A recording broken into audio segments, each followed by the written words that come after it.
गर्भवती चुड़ैल। रामपुर नाम के एक गांव में कामाक्षी उसके पति सुरेंद्र के साथ रहती थी। उनके शादी को 5 साल हो गए थे, लेकिन उनको बच्चे नहीं हुए थे, जिसके कारण कामाक्षी की सास और ससुर हमेशा कामाक्षी को कुछ ऐसा सुनाया करते थे जिससे कामाक्षी को बहुत ही दुख होता था। औलाद के लिए कामाक्षी हर भगवान को पूजती थी और हर मंदिर जाती थी। इसी तरह एक दिन एक जंगल में मंदिर था, जहाँ जाने के लिए कामाक्षी निकलती है। जंगल में जाने के बाद वहाँ एक स्वामी जी उसे नजर आते हैं। बेटी कामाक्षी, तुम्हारी पुकार और प्रार्थना माँ ने सुन ली है। तुम बहुत जल्द माँ बनोगी। अब यहाँ से खुशी खुशी जाना बेटी। स्वामी की कही बातें सुनकर कामाक्षी मन ही मन ये सोचने लगी कि उसके सारे दुख अब खत्म हो चुके हैं। ये सोचकर वो बहुत ही खुशी खुशी अपने घर वापस चली जाती है। लेकिन उस बेचारी की खुशी ज्यादा देर तक नहीं टिकी थी। सुरेंद्र के घर वाले सुरेंद्र की शादी किसी और लड़की से कर देते हैं, जिसे देखकर कामाक्षी बहुत ही टूट जाती है और मन ही मन बहुत पछताने लगती है। लेकिन वो सारा दोष सिर्फ अपने नसीब को दे रही थी, इसलिए कभी किसी से कुछ नहीं कहती थी और अकेले में बहुत ही रोया करती थी। इसी तरह कुछ महीने गुजर जाते हैं और फिर एक दिन कामाक्षी गर्भवती बन जाती है। ये बात पता चलते ही सुरेंद्र बहुत खुश हो जाता है और अपनी पत्नी कामाक्षी का बहुत ज्यादा ख्याल रखने लगता है और उससे बहुत ही प्यार से बर्ताव करने लगता है, जिसे देखकर उसकी दूसरी पत्नी पद्मा को बिल्कुल अच्छा नहीं लगता था। कामाक्षी के लिए उसके पति का प्यार देखकर वो बर्दाश्त नहीं कर सकती थी। काश ये सारी जिंदगी बे औलाद ही होती तो कितना अच्छा होता। अब इसको पैदा होने वाले बच्चे ही इस घर के वारिस बनेंगे। मेरे होने वाले बच्चों को तो हमेशा दूसरी जगह ही मिलेगी और ये मैं कभी नहीं सहन कर पाऊंगी। मैं ऐसा कुछ नहीं होने दूंगी। हमेशा पद्मा कामाक्षी के लिए ऐसा ही कुछ बुरा सोचती रहती थी और उसके मन में कामाक्षी के लिए बहुत ज्यादा नफरत भर गई थी। बहुत बार कामाक्षी को जान से मारने की भी पद्मा ने कोशिशें की थी, लेकिन वो नाकामयाब रही। एक दिन कामाक्षी कुएं के पास खड़ी कुएं का पानी ले रही थी। तभी पद्मा जाकर उसे कुएं में धक्का दे देती है, जिससे कामाक्षी कुएं में गिर जाती है। हे भगवान, ये कैसा अनर्थ हो गया। कोई है तो जल्दी आओ और कामाक्षी दीदी की जान बचाओ, वो कुएं में गिर गई है।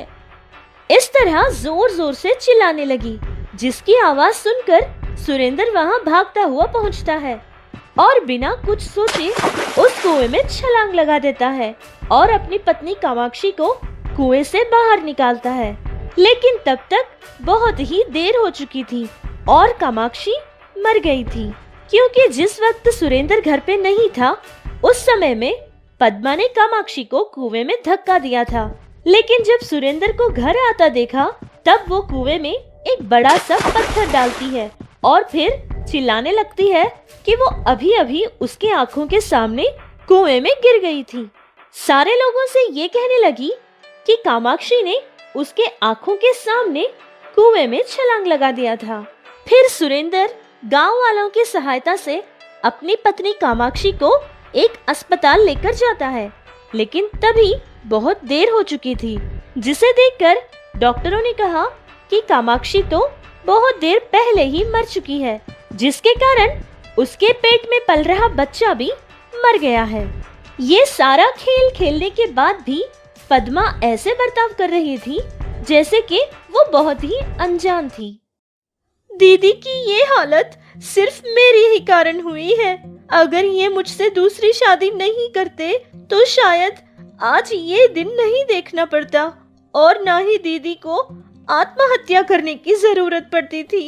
ये कहती हुई सारे लोगों के सामने झूठे आंसू दिखाकर रोने लगी।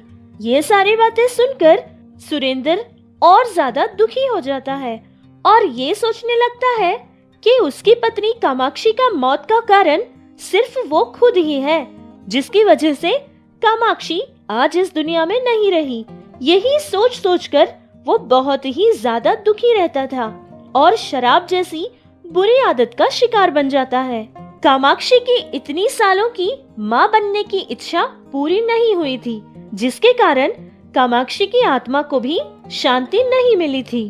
फिर उसे और उसके कोख में पल रहे बच्चे को बिना कोई पाप के मारने वाली पद्मा से उसने बदला लेना चाहा था। नहीं, नहीं, मुझे कुछ मत करो, मुझे छोड़ दो। पद्मा, अरे ओ पद्मा, क्या हुआ? तुम ऐसे चिल्ला क्यों रही हो? कामाक्षी, वो कामाक्षी दीदी, वो चुड़ैल बन गई है और वो मुझे मारना चाहती है। अरे लेकिन वो तुम्हें क्यों मारना चाहेगी? वही, अगर मैं आप दोनों के बीच नहीं आती, आप मुझसे शादी नहीं करते, तो आज आप दोनों एक साथ होते ना। मेरे कारण आप दोनों के बीच दूरियां आ गई थी, इसीलिए कामाक्षी दीदी को मुझ पर गुस्सा है, जिसकी वजह से वो मुझे मारना चाहती है। अगर ऐसी बात है तो उसको पहले मुझे मारना चाहिए, क्योंकि मैंने ही उसे धोखा दिया था और अपने हाथों से मेरी कामाक्षी को मैंने मौत के घाट उतार दिए। सुरेंद्र का दुख देखने के बाद कामाक्षी वहां से रोती हुई चली जाती है, लेकिन उसने ये ठान लिया था कि वो पद्मा को जरूर मारेगी। और पद्मा को भी ये बात पता थी कि कामाक्षी की आत्मा उसे कभी नहीं छोड़ेगी और उससे बदला लेकर ही रहेगी। इसलिए वो एक क्षुद्र पूजा करने वाले मांत्रिक को बुलाकर ले आती है। फिर मांत्रिक कामाक्षी की आत्मा को कैद कर देता है और फिर उसी कुएं में उसकी आत्मा को फेंक देता है और फिर उस कुएं को हमेशा के लिए बंद कर देते हैं। अगर ये कुआं इसी तरह खुला रहा तो आप उसे देख देख कर दीदी को याद करते रहेंगे। आज दीदी तो हमारे बीच नहीं रही, लेकिन अगर हम दोनों खुश नहीं रहेंगे तो दीदी के त्याग का क्या मतलब रह जाएगा। इस तरह मीठी मीठी बातें करके अपने पति का विश्वास जीत लेती है और पूरी तरह से अपने पति का प्यार वो पा लेती है। इसी तरह 2 साल गुजर जाते हैं और फिर पद्मा भी माँ बनने वाली होती है।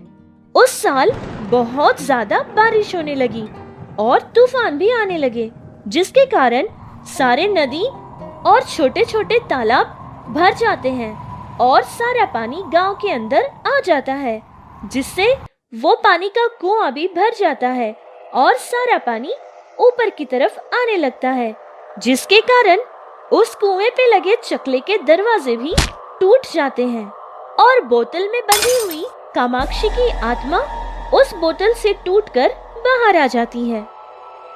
अरे ओ पद्मा, तुमने मुझे और मेरे कोख में पल रहे मासूम सी जान को इतनी बेरहमी से मार दिया था। तुम जैसी बुरी औरतों को इस दुनिया में जीने का कोई हक नहीं। जब तक मैं तुम्हें अपने हाथों से नहीं मारूंगी, तब तक मेरी आत्मा को शांति नहीं मिलेगी। आ रही हूँ, तुम्हारे लिए ही आ रही हूँ। कामाक्षी की आत्मा को बंदी बनाने के कुछ ही दिनों बाद पद्मा अपने पति सुरेंद्र को लेकर दूसरे गांव चली जाती है और कामाक्षी भी उसे ढूंढती हुई उसके घर तक पहुंच जाती है।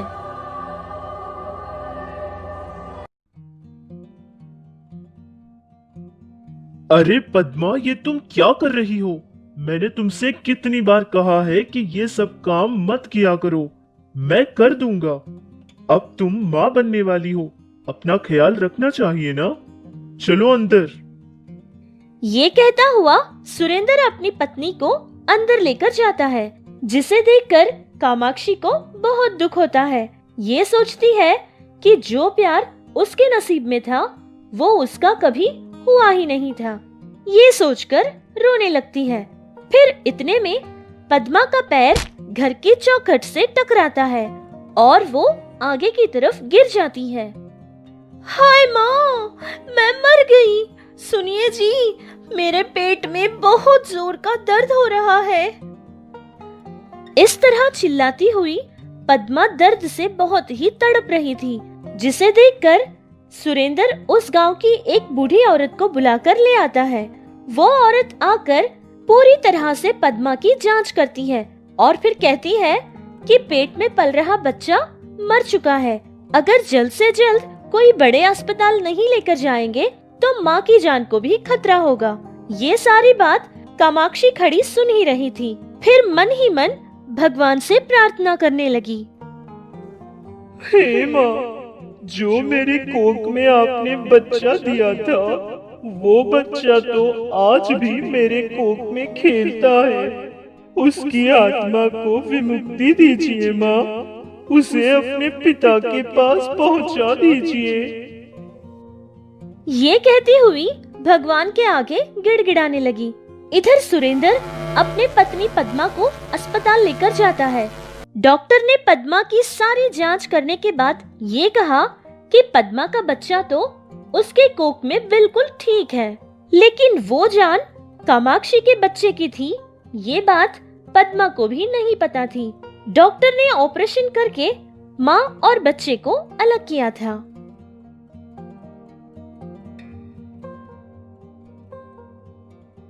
एक बच्चे के लिए उसके माँ का प्यार बहुत ही अनमोल होता है।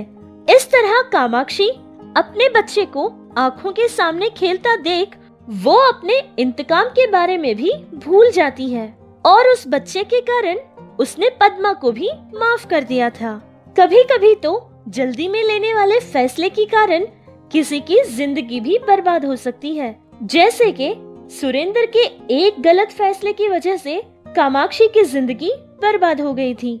सुरेंद्र ने यही सोचा था कि उसकी कोई औलाद हो जाए, लेकिन उसने कभी ये नहीं सोचा था कि वो अपने पत्नी को खो बैठेगा।